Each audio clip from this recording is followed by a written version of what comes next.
जिवंत देव, जो पवित्र प्रभू येशू ख्रिस्ताच्या नावाला धन्यवाद देऊ. करिंथकरास पहिले पत्र्याचा 14वा अध्याय याच्या 20व्या वचनापासून मी आपल्यासाठी वाचतो. बंधुजनो, बालबुद्धीचे होऊ नका, पण दुष्टपणाबाबत तान्ह्या मुलासारखे आणि समजूतदारपणाबाबत प्रौढासारखे व्हा. नियमशास्त्रात लिहिले आहे की परभाषा बोलणाऱ्या लोकांच्या द्वारे व परकी माणसांच्या ओठांनी मी ह्या लोकांबरोबर बोलेल, तथापि एवढ्याने ते माझे ऐकणार नाही, असे प्रभू म्हणतो.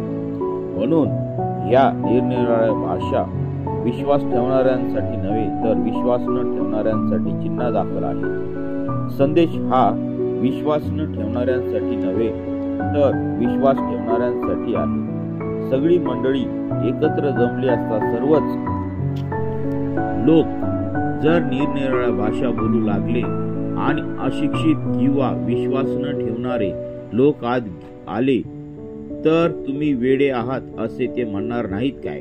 परंतु सर्वच जण संदेश देऊ लागले असता कोणी विश्वास न ठेवणारा किंवा अशिक्षित माणूस आत आल्यास सर्वांकडून त्याच्या पापाविषयी त्याची खात्री होते, सर्वांकडून त्याचा निर्णय होतो, त्याच्या अंतःकरणातील गुप्त गोष्टी प्रगट होतात आणि म्हणून तो उपडा पडून देवाला वंदन करील व तुम्हामध्ये देवाचे वास्तव्य खरोखरीच आहे असे बोलून दाखवेल.